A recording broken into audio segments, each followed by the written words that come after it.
Marcus Hale believed love was consistency, until a hotel key sleeve slipped from his wife's blazer. When the truth points to his best friend, Marcus and the other betrayed partner decide, no screaming, no games, just receipts. Marcus and Emily Hale had the kind of relationship other people used as a measuring stick.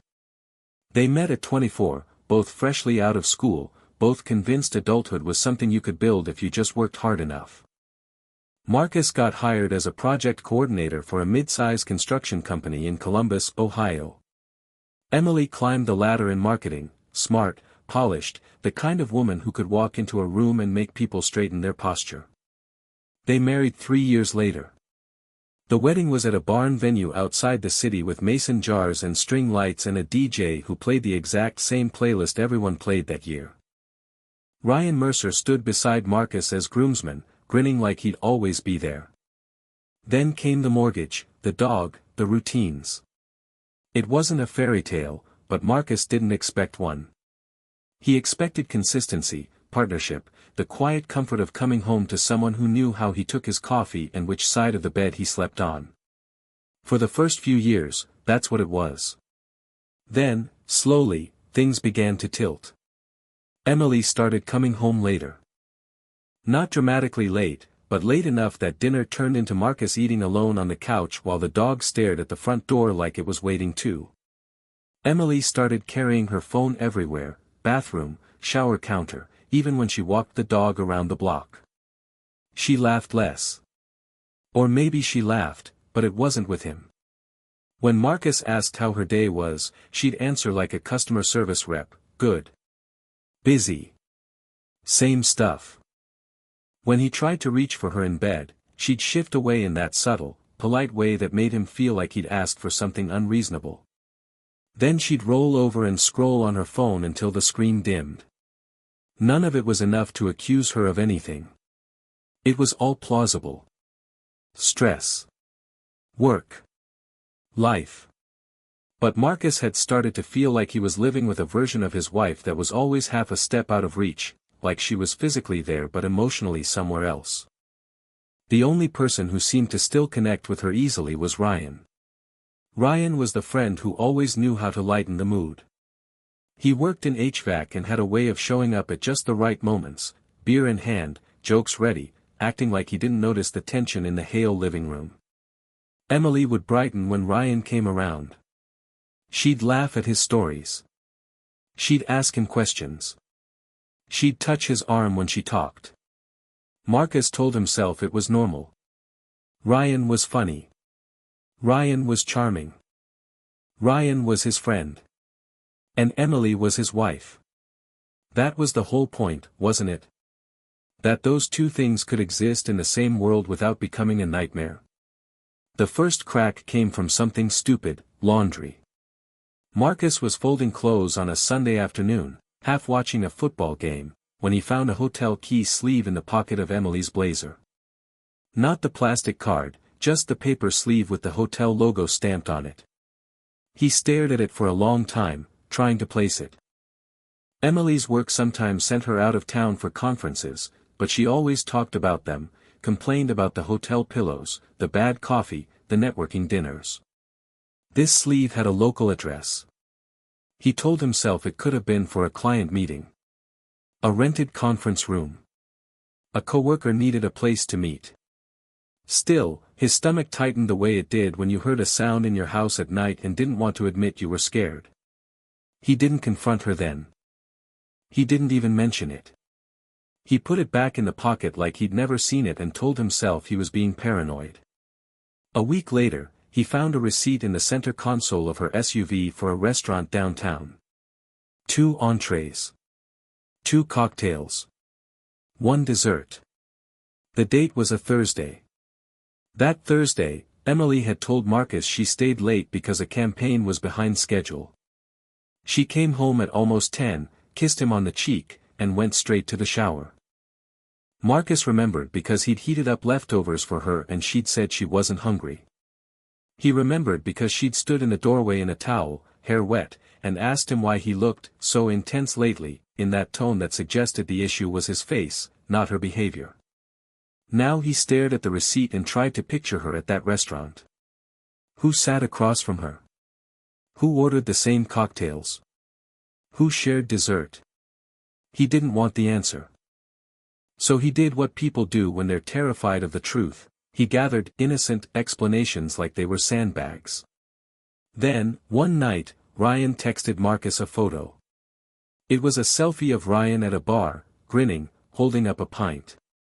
The caption read, "You should have come out. Emily's here too." Marcus blinked at the message. Emily's where too?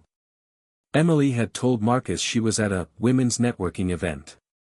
She'd said it like it was a chore. Marcus typed back, "She said she was working." Ryan responded almost immediately, "Yeah, she was. Like, work people. You know." Then another message came, "Anyway, she's heading out." Marcus stared at his phone with his thumb hovering over the keyboard. Work people. Ryan at the bar. Emily, heading out. It was the first time Marcus felt something shift inside him from worry to suspicion. Not because he had proof, because he didn't. But because the stories weren't aligning, and the people telling them were acting like that was normal.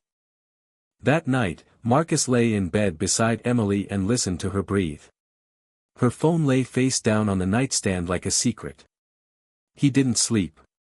2 days later, he did something he never imagined he'd do in a marriage. He checked her location. They'd shared locations since they bought their first house. It started as convenience, in case of emergencies, so we can find each other at Costco, all the usual modern reasons. Over time, it became background noise. Marcus opened the app and saw her dot moving, away from her office, not toward home. He watched it stop. A hotel. The Fairfield Inn. The same logo as the sleeve in her blazer. His chest tightened so fast it felt like a physical injury. He called her. Emily answered on the fourth ring, voice bright in a way it hadn't been with him in weeks. "Hey. What's up? Where are you?" Marcus asked, keeping his voice steady with both hands around the phone. There was a pause, not long, but long enough for a story to be built. "Still at work," she said. "We're wrapping up a client thing. Your location says you're at the Fairfield Inn." Silence again. Then a small laugh. "Oh my God, I knew you'd do this eventually." "Do what?" "Get weird about the location thing," she said, as if this was playful. "We're using one of their conference rooms. It's quiet. The client wanted a neutral place." Marcus tried to breathe. "Why didn't you tell me?" "I didn't think I needed to give you a minute-by-minute itinerary," Emily replied, and now the edge was there. "Marcus, I'm busy. Can we not do this?" He almost said okay. Almost backed down.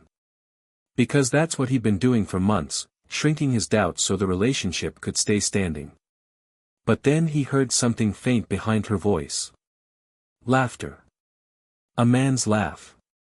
Not through the phone line like a loud interruption, more like background ambience. Like she was near someone. Marcus's throat went dry. "Who's there?" Emily's tone sharpened. "No one.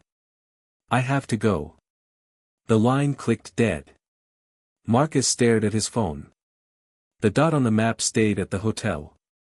That was when he got in his car. That was when he drove there. That was when he watched his wife walk out with Ryan Mercer and follow him upstairs like it was the most natural thing in the world. The affair didn't reveal itself in a dramatic confession. It revealed itself the way rot reveals itself, quietly, inevitably, once you finally look under the surface. Marcus didn't storm into the hotel. He didn't bang on doors. He didn't do anything that would turn him into a story Emily could tell later about how unhinged he'd become. He drove home. He sat in his garage with the engine off, staring at the wall like it might offer instructions. Then, at 12:17 a.m., Emily walked in. She didn't look startled to see him still awake. That was the first thing that chilled him, how quickly she adapted. You're up, she said softly, slipping off her heels by the door. Marcus kept his voice calm. How was the client meeting? Emily's eyes flickered. Long. Was Ryan there? Marcus asked. Emily froze just enough to confirm everything. Then she exhaled, like she'd decided it was time to stop pretending. Why? Because I saw you, Marcus said. At the Fairfield Inn. With him. The kitchen seemed to hold its breath. Emily's face shifted, not to guilt. Not to shame. To calculation. How long have you been following me? She asked. Marcus blinked. That's your first question. It's a serious question, Emily replied, crossing her arms. Because it's not okay. Marcus felt something hot crawl up his neck. You're worried about what's not okay right now. Emily's mouth tightened. Marcus, don't do this. Not like this. Like what? He said, and the calm cracked.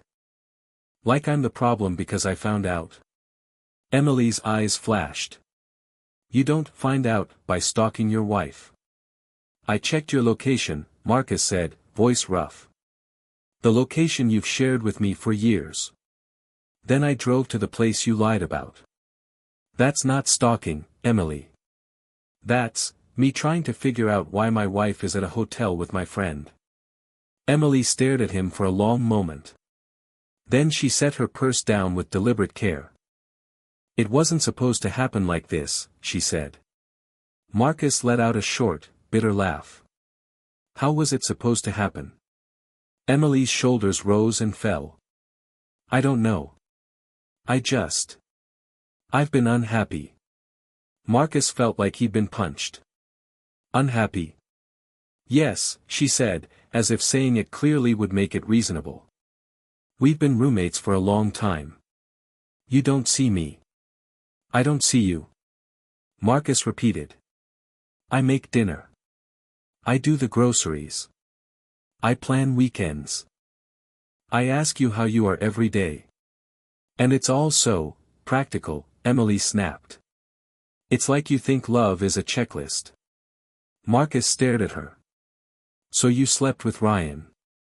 Emily flinched at the bluntness, but only briefly. I didn't say. Did you sleep with him? Marcus demanded. Emily's eyes hardened. Yes.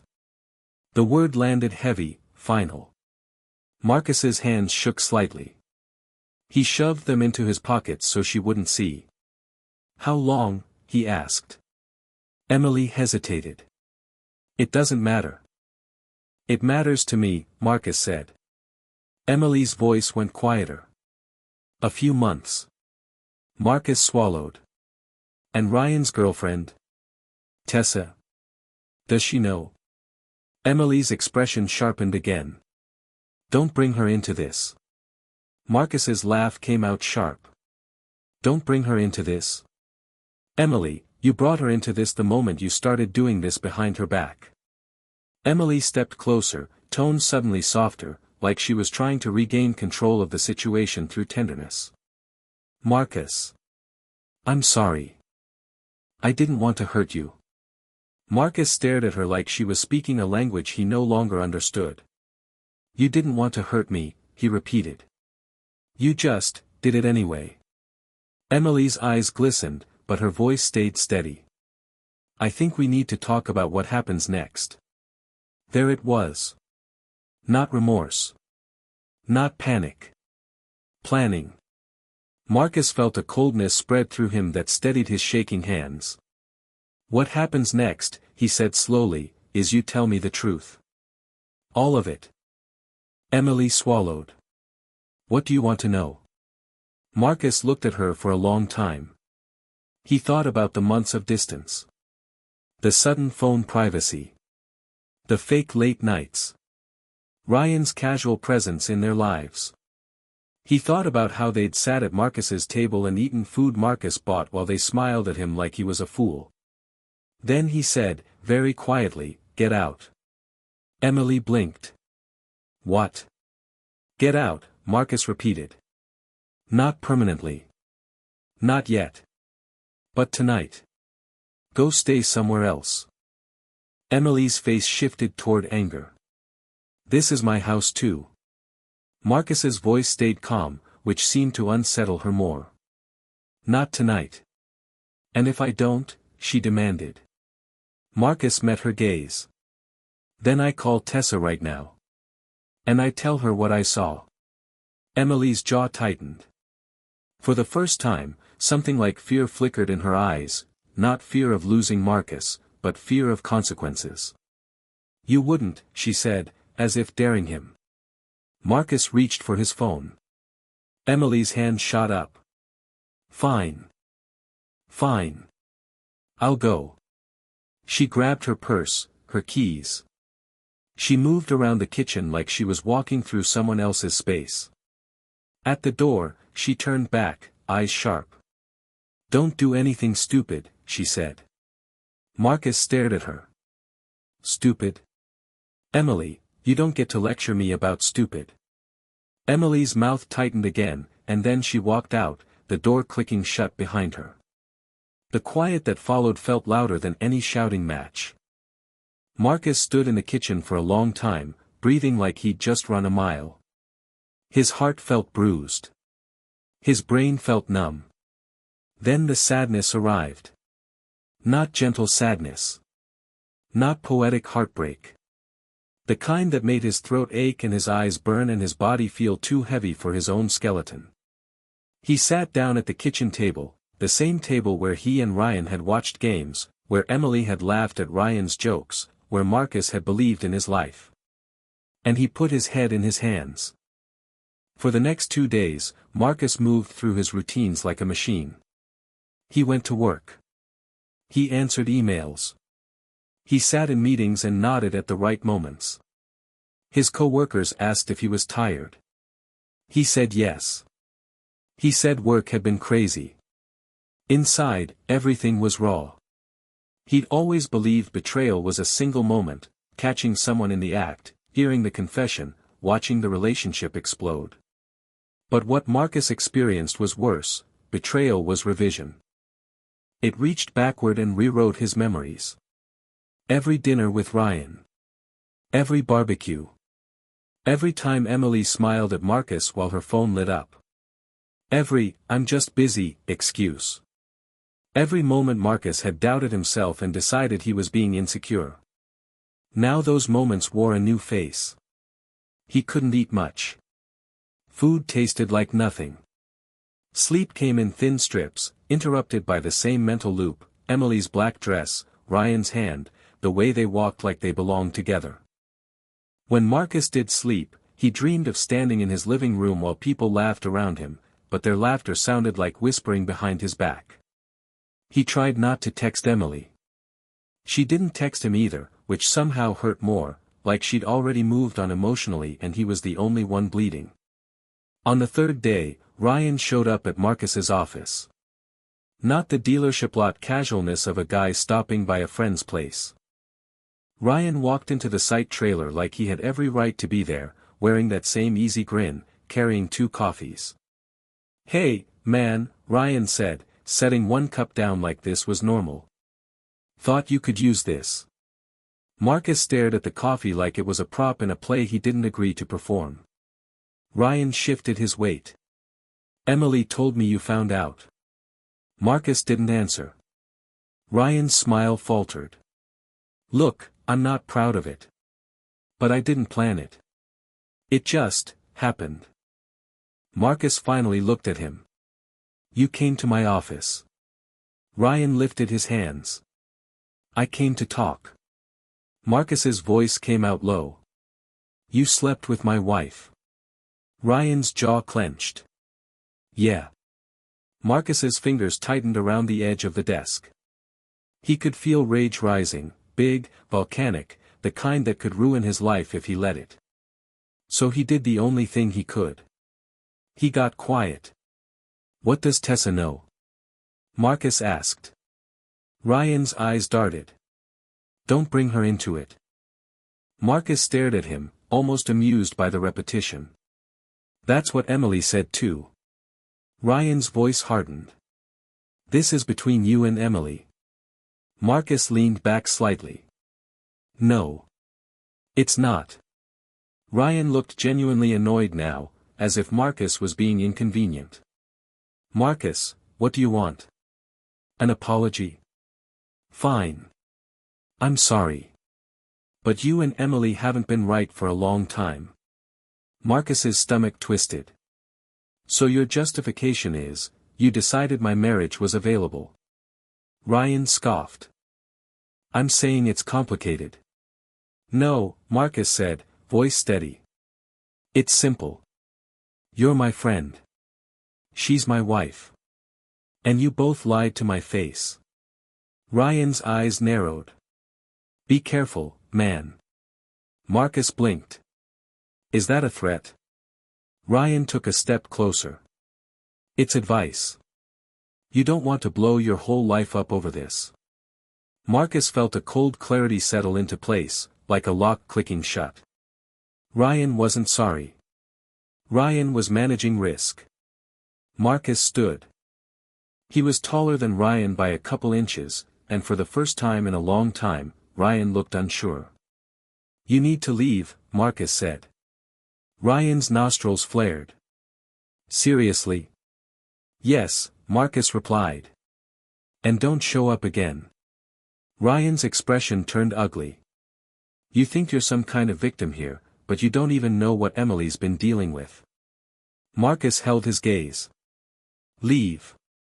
Ryan hesitated, then grabbed the coffee cup and shoved it off the desk into the trash with a forced laugh like it was a joke. Fine, Ryan said. Good luck, Marcus. Then Ryan walked out like he'd done nothing wrong. Marcus stood there, shaking, not from fear, but from the realization that the people he loved weren't just careless. They were capable of cruelty. And that realization changed the shape of his grief. Because grief was one thing. But this? This was war. 5. Decision and resolution. The first move wasn't revenge. It was truth. That night, Marcus sat in his living room with his phone in his hand, staring at Tessa Mercer's name. Tessa wasn't just Ryan's girlfriend. She was a person Marcus actually liked, sharp, funny, the kind of woman who could call Ryan out on his nonsense in a way that made everyone else laugh. She didn't deserve this. Marcus knew that the moment he pressed call, everything would detonate. Friend groups would split. People would pick sides. Emily would spin her version. Ryan would spin his. And Marcus would be the guy who couldn't handle it privately. But Marcus also knew something else now.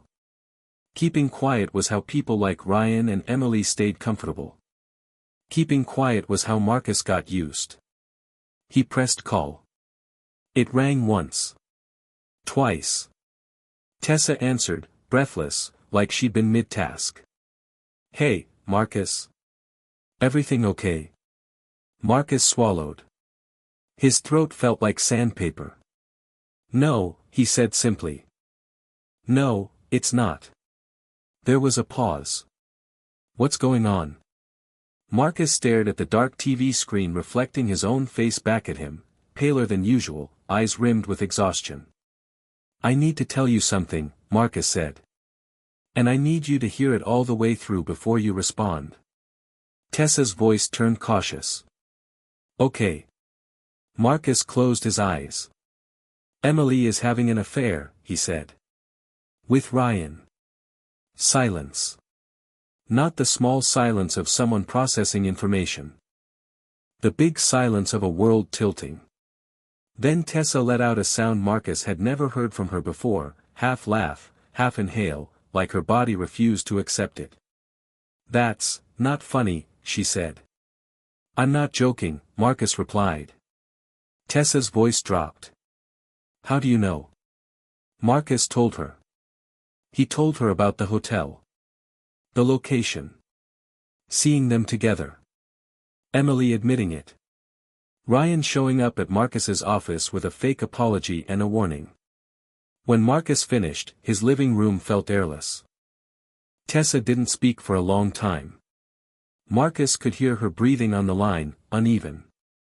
Finally she said, very quietly, he swore to me. Marcus closed his eyes again. I'm sorry. Tessa's voice trembled. No. No, don't, she stopped herself. Took a breath. Then, in a tone so controlled it sounded like glass, she asked, where is Emily right now? I told her to leave that night, Marcus said. I don't know where she's staying. Tessa whispered something Marcus couldn't make out. Then louder, I'm coming over.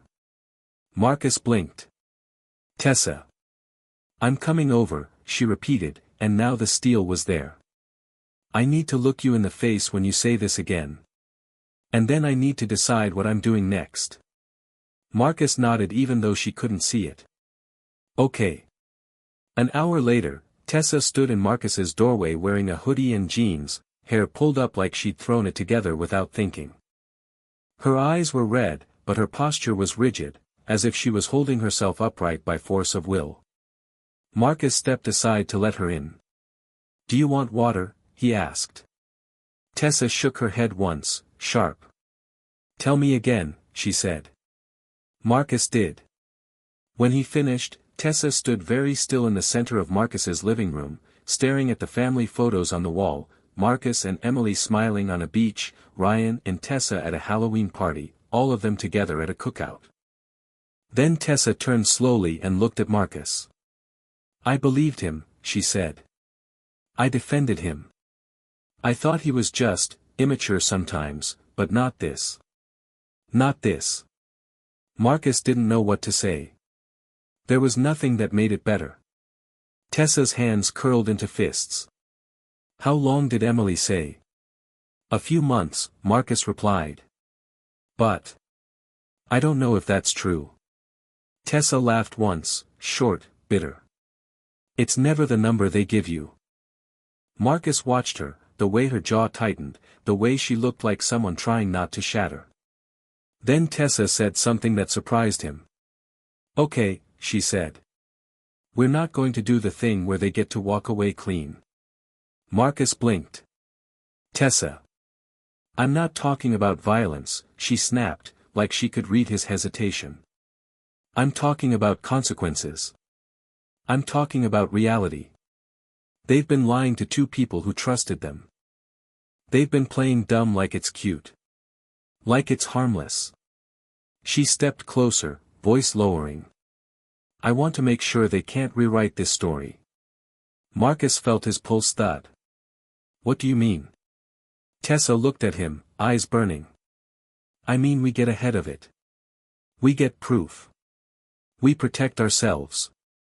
And we make sure the truth lands where it hurts the most, on their fake little comfort. Marcus stared at her. He felt something dangerous and steady forming in his chest, not the chaos of rage, but the focus of intention. He had spent days drowning in grief, in humiliation, in disbelief. Now, sitting across from Tessa as she looked at him like a person who understood betrayal, Marcus felt the first thread of something else. Control. He exhaled slowly. Okay, he said. What do you have in mind? Tessa's mouth tightened into a thin line.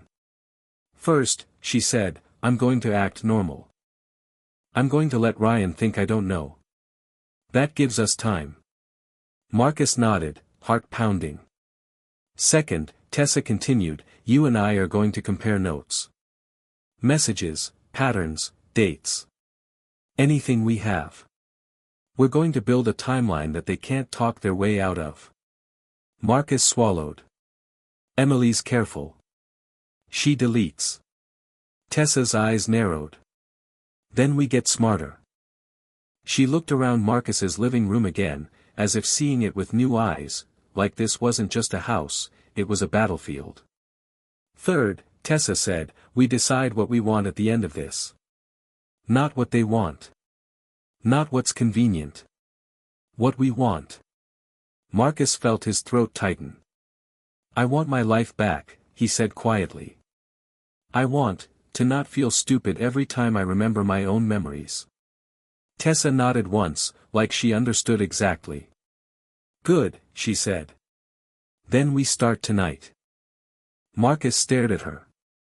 Tonight? Tessa pulled her phone out and unlocked it. Her fingers moved with purpose, wiping tears from her cheek with the back of her hand like they were an annoyance. Ryan keeps his laptop open at home, she said. He's sloppy. He thinks he's charming enough to get away with anything. She looked up at Marcus, eyes hard. And I guarantee Emily thinks she's the smarter one in this story. Marcus felt his pulse in his ears. What are we doing? Tessa's smile, if you could call it that, was small and cold. We're going to let them keep dancing, she said. And while they're busy congratulating themselves, we're going to turn on the lights. Marcus didn't know yet exactly what that would look like. He only knew, with a certainty that settled into his bones, that he wasn't going to be the last person to find out. And somewhere out there, in whatever bed Emily had chosen for the night, she probably believed she still had time. Marcus looked at Tessa and realized that was the first mistake cheaters always made. They assumed the betrayed person was too broken to move. They never considered the moment when heartbreak stops crying and starts planning. Marcus didn't sleep the night Tessa came over. Not because he was spiraling the way he had been the first few nights after the hotel, but because something in him had shifted from hurt to precision. The ache was still there, like a bruise you couldn't stop pressing, but now it had an edge to it. Direction. In the early hours, while the neighborhood sat dark and quiet and the dog paced restlessly between them, Marcus and Tessa sat at the kitchen table like two people studying for a final exam they never asked to take. They weren't plotting anything illegal. They weren't talking about keying cars or ruining lives with rumors. They were talking about something more frightening to people like Emily and Ryan. The truth, documented. The truth, timed. The truth, impossible to talk away. Tessa's phone buzzed with a message from Ryan that read, "Morning babe. Want brunch?" She stared at it with a blank expression, thumbs hovering. Marcus watched her face tighten. How do you do it? He asked quietly. How do you reply like everything's normal? Tessa didn't look up. Because if he knows I know, he runs to Emily and they get their story straight. Her voice stayed level, but it was thin, like ice. I'm not giving them that. She typed back, brunch sounds good. Where? Marcus swallowed. He felt sick watching it, but he understood. This wasn't about winning some dramatic showdown. It was about not getting crushed twice, first by the cheating, then by the lies afterward. They started with what they already had.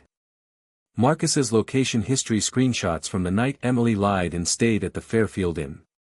The hotel key sleeve he'd found in her blazer pocket, now sitting on the table like evidence from a crime scene. The restaurant receipt for 2 cocktails, 2 entrees, 1 dessert. A timeline Marcus wrote by hand on a legal pad, dates and notes, Emily late, phone turned over, Ryan Emily's here too, text. Tessa added her pieces, voice occasionally trembling but never breaking.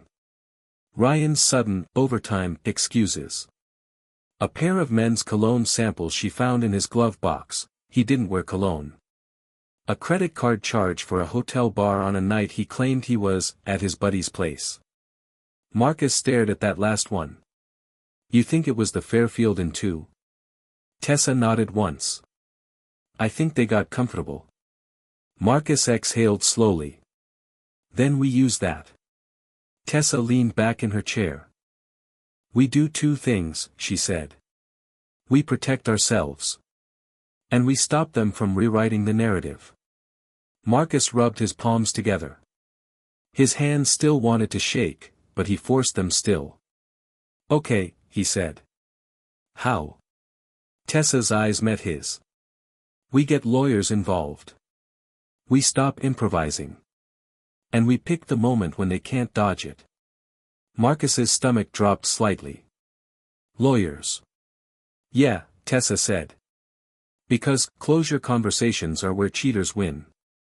They cry, they blame you, they convince you to keep it quiet. I'm not doing quiet. Marcus looked down at his wedding ring. It felt heavier than it used to. He didn't take it off yet. But he knew he would. On Monday morning, Marcus sat in the office of a divorce attorney named Patricia Klein, a woman in her 50s with sharp glasses and a calm voice that made everything feel brutally real. Patricia listened without interrupting as Marcus laid it out: Emily's behavior changes, the hotel, her confession, Ryan's visit to his office.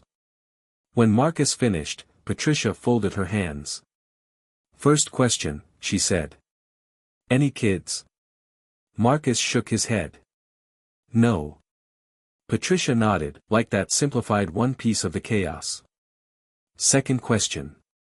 Joint accounts?" "Yes," Marcus admitted. "Most of them." Patricia's expression hardened slightly. "Okay. Today you're going to open a separate account in your name only. Your paycheck goes there. You're also going to copy your financial statements. All of them. Quietly. You're not hiding money. You're documenting." Marcus blinked. "Isn't that antagonistic?" Patricia didn't blink back. "Marcus, you're not in a marriage right now. You're in a legal situation with a woman who has already proven she can lie to your face. Your job is to protect your future, not her feelings." The words landed like a cold towel on his forehead, uncomfortable, but stabilizing. Marcus nodded. "Okay." Patricia continued, "Third. You do not move out of your house unless I tell you to. You can sleep in a separate room, but you don't voluntarily give up the home." Marcus swallowed. "She already left." "Good," Patricia said. "Let her keep leaving. You stay anchored." He hesitated. "She might try to. I don't know, make me look like the bad guy."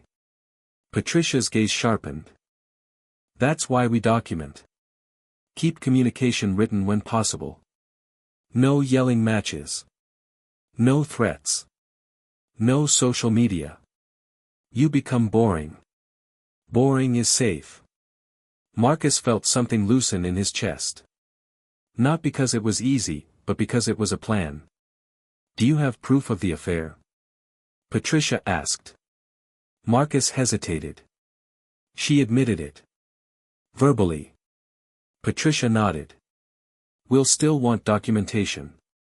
Receipts, messages, location history, anything you already have legal access to. Don't hack. Don't snoop into accounts you're not authorized to. But if you share a phone plan or a device or there are emails that come to a shared computer, save what you can." Marcus nodded slowly. "I can do that." Patricia leaned forward slightly. "Now tell me what you want." The question startled him. "I want out," he said. Then, after a beat, "and I don't want to be destroyed financially for leaving a woman who cheated." Patricia's voice stayed calm. "Then we file. We do it sooner rather than later. That gives her less time to move money or craft a story." Marcus's mouth felt dry. "If I file, that's it." Patricia held his gaze. "Marcus," she said gently, "it was it when she took your friend to a hotel and came home to you like nothing happened." Marcus sat very still. Then he nodded once. "I'll file," he said. That afternoon, Tessa texted him.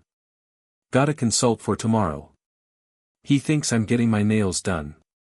Marcus stared at the message. The casualness of it made his stomach turn and his admiration spike at the same time. Tessa was holding herself together with sheer willpower. He typed back. "I'm filing. Attorney says document everything and keep it calm." 3 dots appeared. Then. "Good. We stay calm. We let them be messy."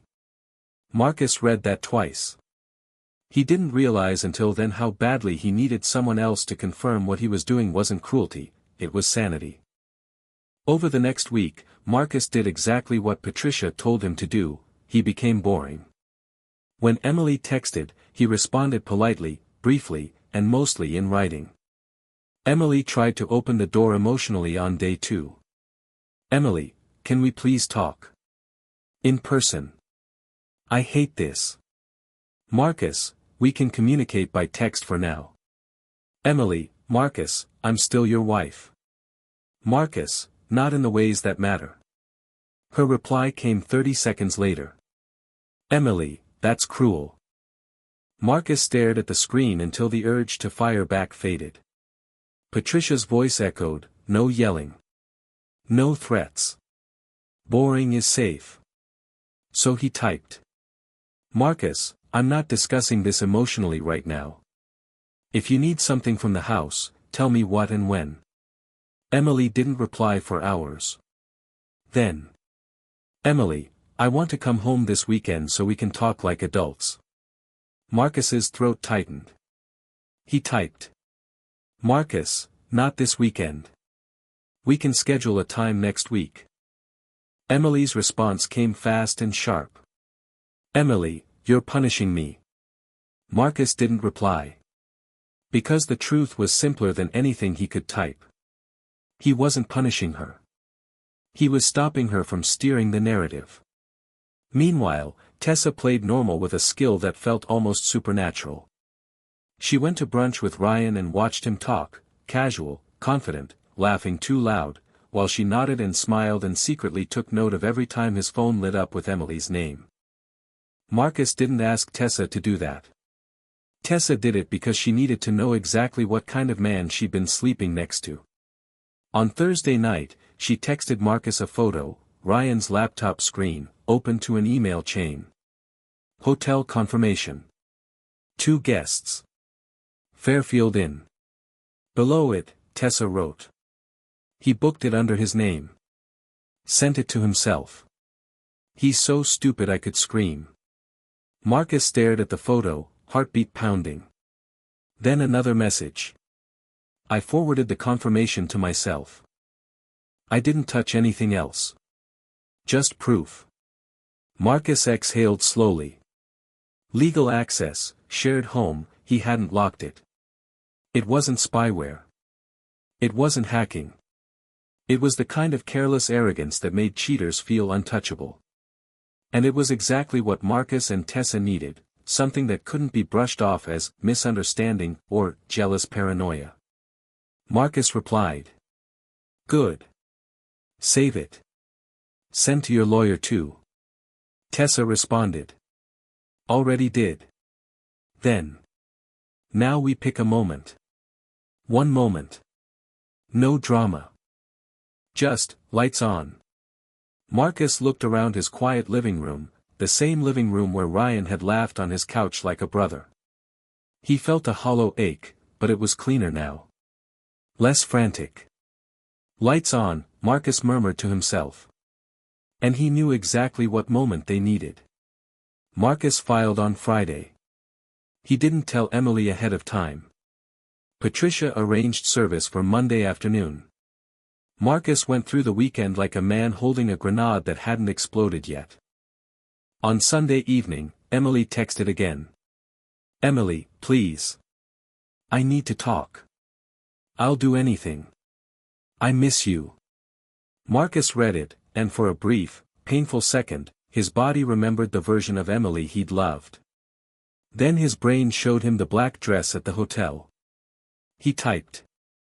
Marcus, if you want to talk, we can do it Tuesday evening. Neutral location. Emily replied instantly. Emily, finally.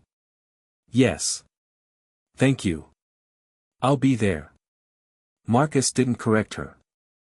Because Tuesday evening wasn't going to be a negotiation. It was going to be the lights coming on. Tessa set her own trap with less tenderness. On Monday, after Ryan was served with her breakup papers, prepared through her attorney because they shared a lease and finances, Ryan came home furious. What the hell is this? He snapped, waving the documents. Tessa sat on the couch with her arms folded. Her face was pale but steady. It's what happens when you cheat, she said. Ryan froze. What are you talking about? Tessa tilted her head. Don't, she said quietly. Don't insult me by playing dumb. Ryan's eyes darted. Who told you? Tessa stared at him until the silence made him squirm. Then she said, you did. With your receipts. With your hotel confirmations. With your lies. Ryan's face shifted through anger to fear in quick flashes. Tessa, wait. No, Tessa cut in. Her voice didn't rise. It didn't need to. You don't get wait. You had months of wait. Ryan's mouth opened, then shut. He looked around like the walls might give him an exit. You're overreacting, he tried, voice sharpening. It was. Say her name, Tessa said. Ryan's jaw tightened. Emily. Tessa nodded once, eyes shining but unblinking. Good, she said. Now you can pack a bag and leave. Ryan's face twisted. This is my place too. Tessa stood. Not tonight. Ryan scoffed. Oh my God, did Marcus put you up to this? Tessa's expression turned almost amused, which was terrifying on her. Marcus didn't have to put me up to anything, she said. I have dignity. I just forgot that for a while. Ryan stepped closer, voice lowering. Tessa, listen. I messed up. But Emily, she's the one who. Tessa held up a hand. Stop. I don't care who started it.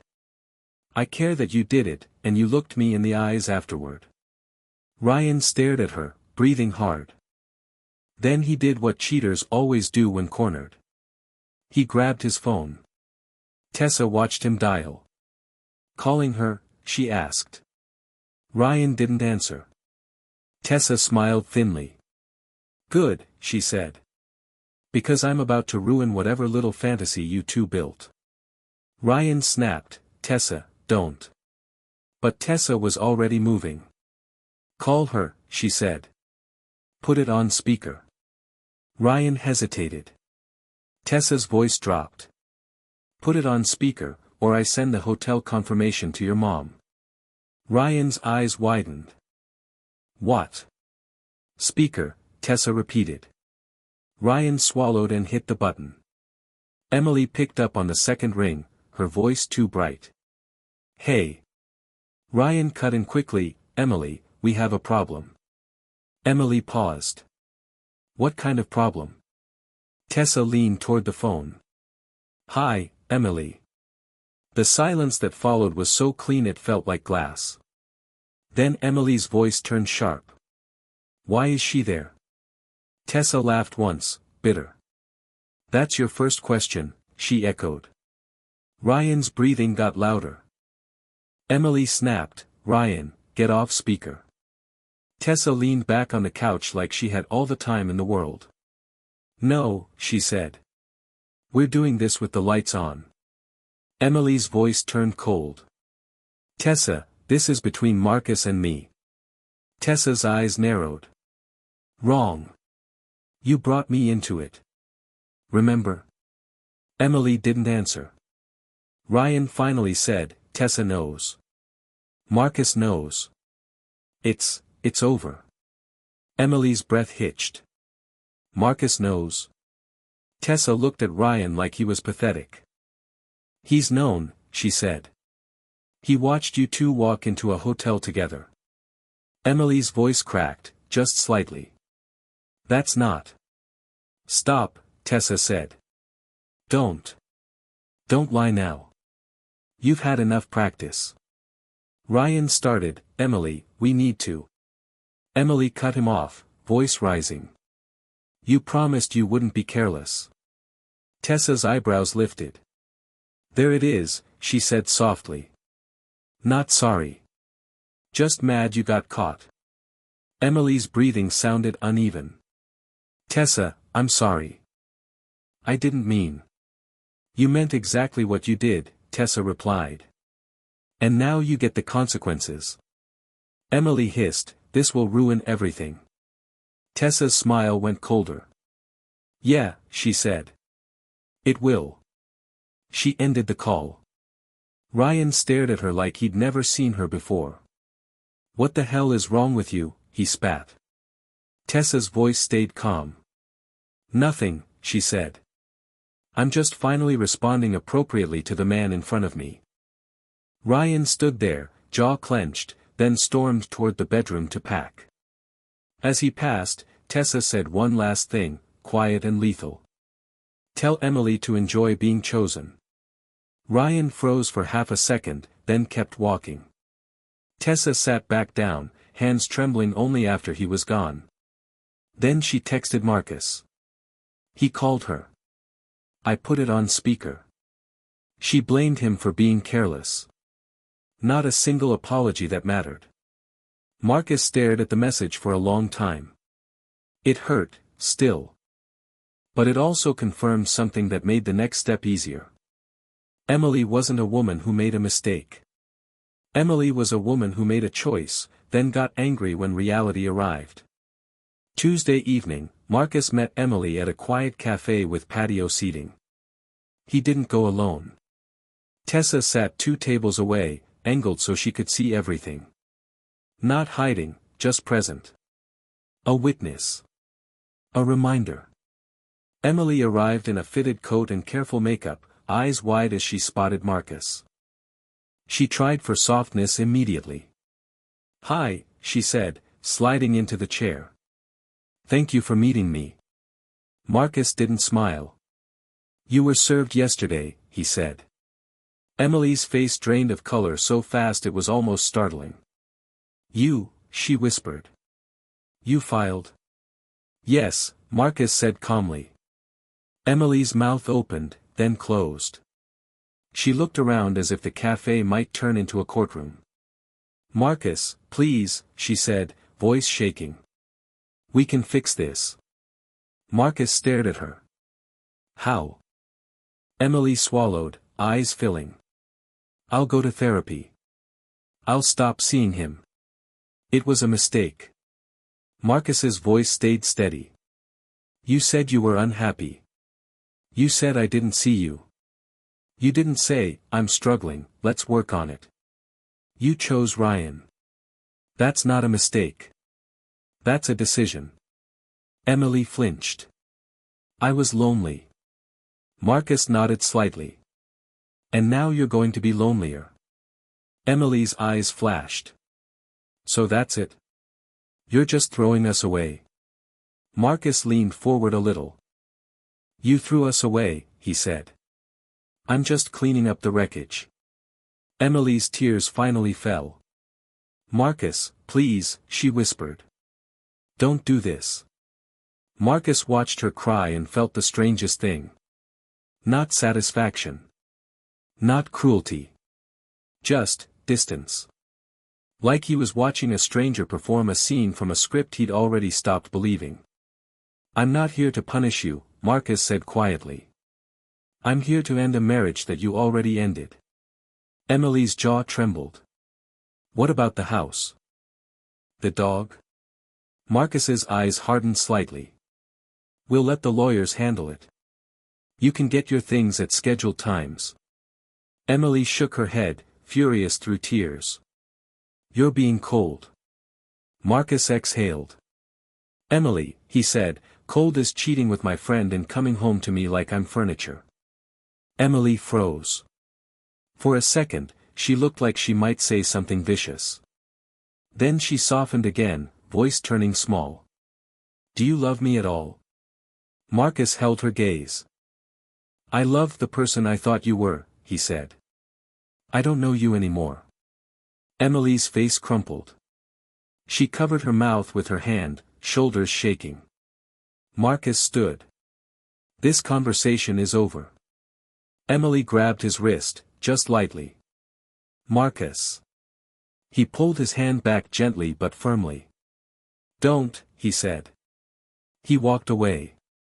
As he passed Tessa's table, she stood without a word and fell into step beside him.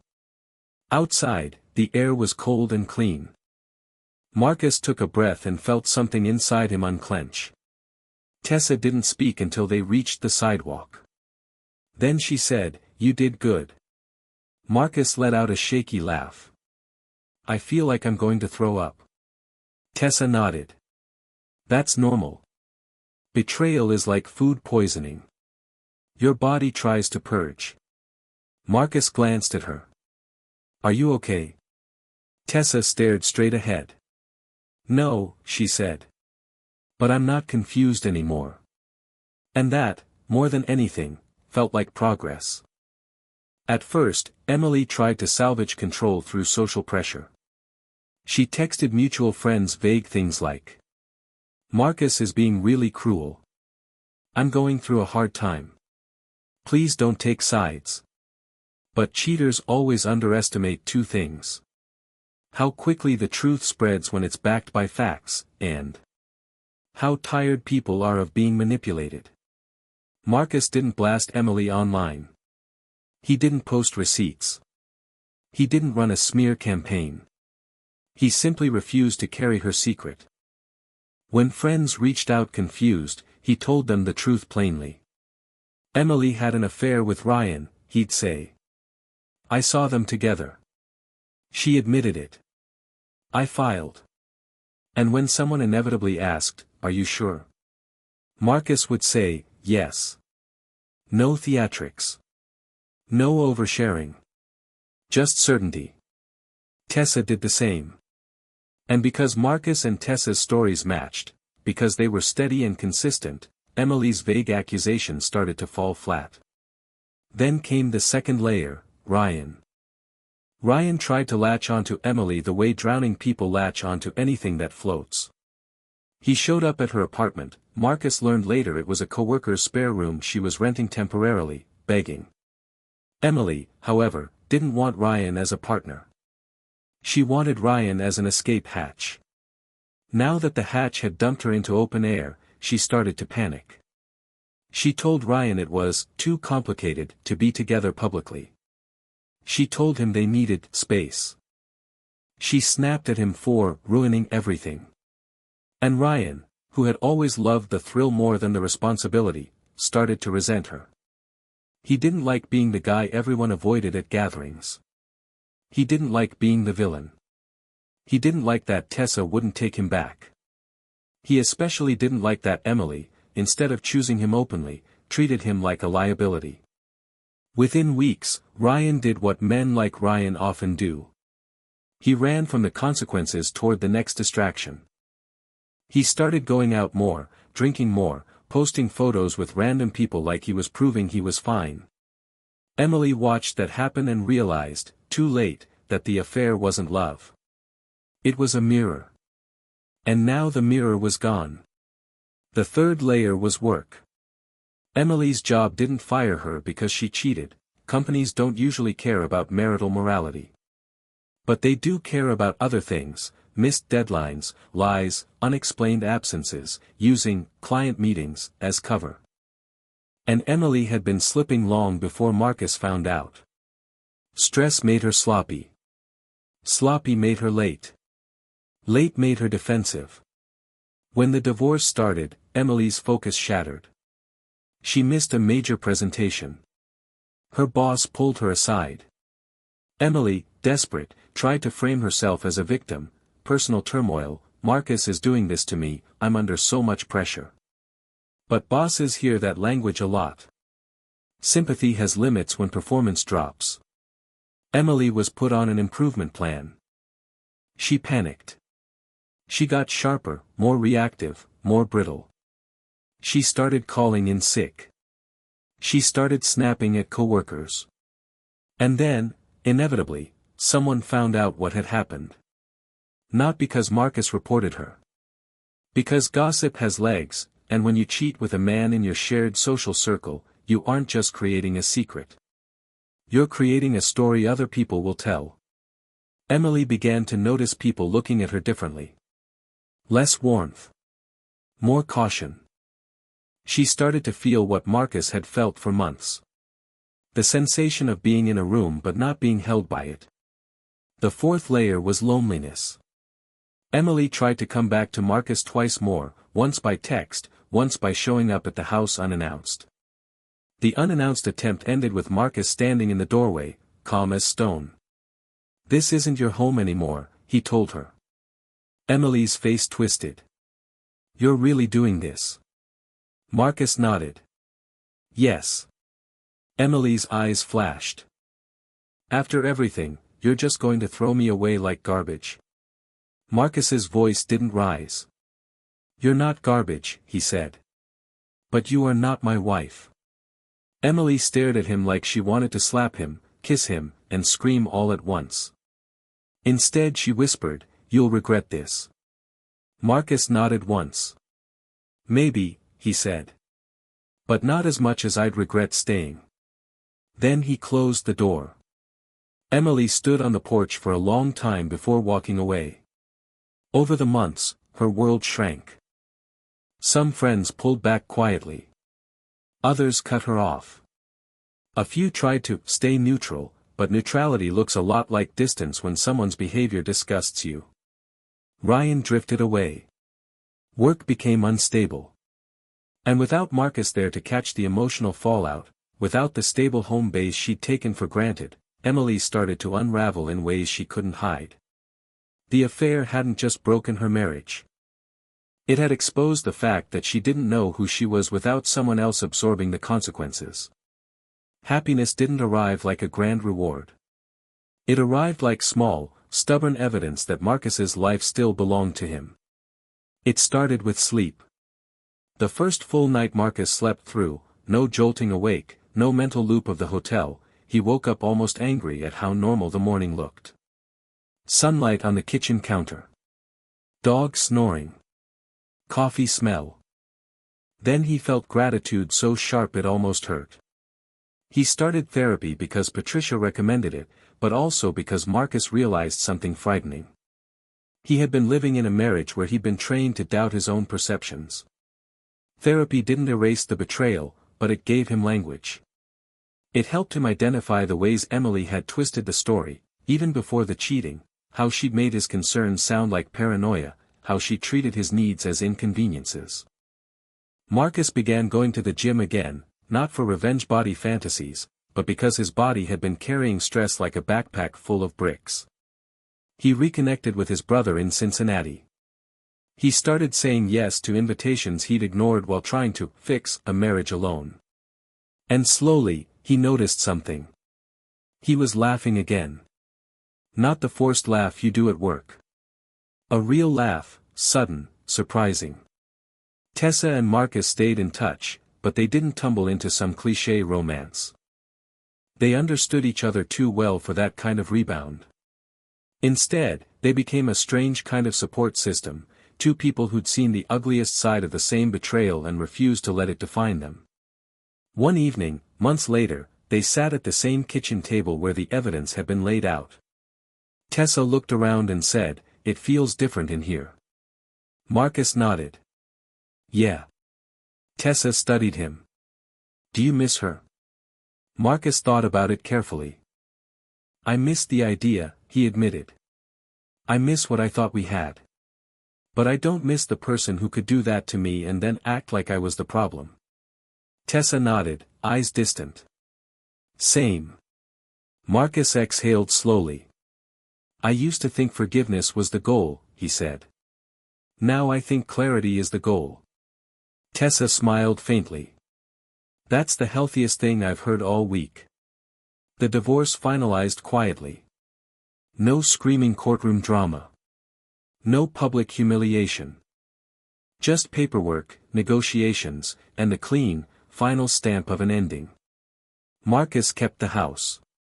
Emily got a settlement that was fair but not indulgent. The dog stayed with Marcus. Emily took her furniture and her clothes and whatever pieces of the life she'd shattered she could fit into boxes. The last time Marcus saw her, she stood in the driveway, looking smaller than he remembered. Emily didn't apologize, not really. She gave him a tired look and said, "I hope you're happy." Marcus waited, almost expecting venom. But it sounded resigned. He nodded once. "I will be," he said. Emily stared at him like she didn't believe he had the right to say that. Then she got in her car and drove away. Marcus stood in the driveway long after her taillights disappeared. He expected to feel triumphant. What he felt instead was quiet. And relief. Not the relief of revenge. The relief of no longer carrying someone else's lies. A year later, Marcus's life looked different. Not perfect. But honest. His home felt like his again. He hosted his brother for the holidays. He learned how to cook more than 3 basic meals. He took the dog on weekend trips, short hikes, cabin rentals, small joys. He started dating again slowly, cautiously, like someone testing ice after a fall. And one night, sitting on his back deck with a beer, watching the sun go down, Marcus realized something that startled him. He hadn't thought about Emily all day. Not once. She had become what she deserved to be in his life. A chapter, not a sentence. If Marcus had tried to summarize what betrayal taught him, he wouldn't wrap it in inspirational quotes. He'd keep it blunt. Practical. Real. He learned that trust isn't just love, it's safety. And when someone breaks it, they don't just hurt your feelings. They poison your reality. He learned that the most dangerous part of cheating isn't the sex. It's the lying afterward. The way cheaters try to turn your pain into your flaw. He learned that closure doesn't come from the person who hurt you. It comes from your own decisions. And if someone asked him for advice, the kind of advice people quietly beg for when they're standing on the edge of a life collapse, Marcus would say this. Don't confront until you're stable. Evidence, timing, support. Don't walk into an emotional knife fight empty-handed. Tell the truth to the people who need it. Not to punish, because secrecy protects the person who did wrong. Get professional help. A lawyer for the legal mess. A therapist for the mental mess.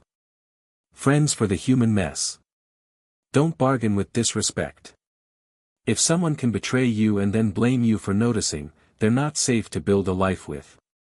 Remember that rebuilding is not revenge. It's freedom. Marcus didn't end up happy because Emily's life fell apart. Emily's life fell apart because she made choices that relied on other people staying silent. Marcus ended up happy because he stopped being one of those people. He chose truth. He chose boundaries. He chose himself. And in the quiet moments, when the dog curled at his feet, when the house felt warm and steady, when laughter returned without pain trailing behind it, Marcus understood the real ending. Not that he'd won. That he'd survived. And then, piece by piece, he'd built a life that couldn't be stolen from him again.